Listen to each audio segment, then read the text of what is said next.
زما سوال د مینه څه ده؟ زما سوال د مینه څه ده؟ یو وړه شان مجموعه ده، زه یم فکر دی عنوان دی، پکې لویه فلسفه ده.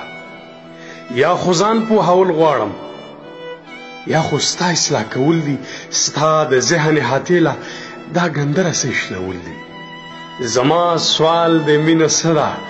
بس جانان دی ورمان دی که د زلفو لاندې خوب دی، د بڼو په تېره څوکو ځان له زړونه غوڅول دي، که د سرو شونډو لمبو کې ځان په زوره سوځول دي، که د سترګو کوهکاب کې ورکېدل دي، او که نه د جانان غېږ کې ارمانونه رژېدل دي. نه جي دا خو مینه نه ده،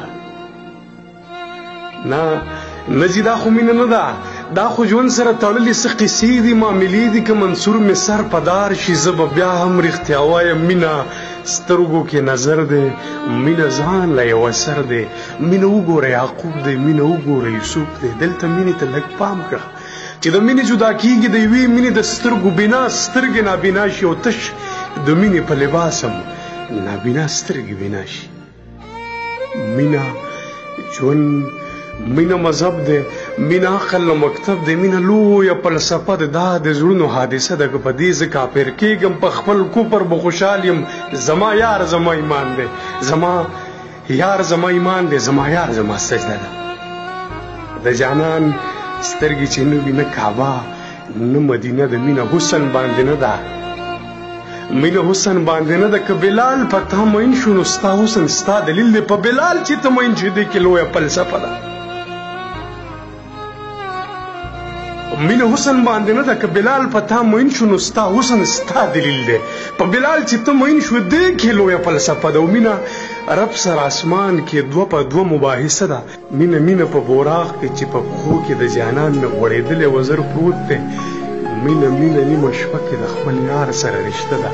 مینه یخ بادونه نه دي، دا د اور یوه لمبه ده، دا چې سرې به سر کې وینې، دا په مینه شین جنت دی. غرغنډې چې پې بلیږي او دننه شنه باغونه، دا څه بل څه نه دي، د نمرود د اور کیسه ده. مینه څه ده؟ مینه څه ده؟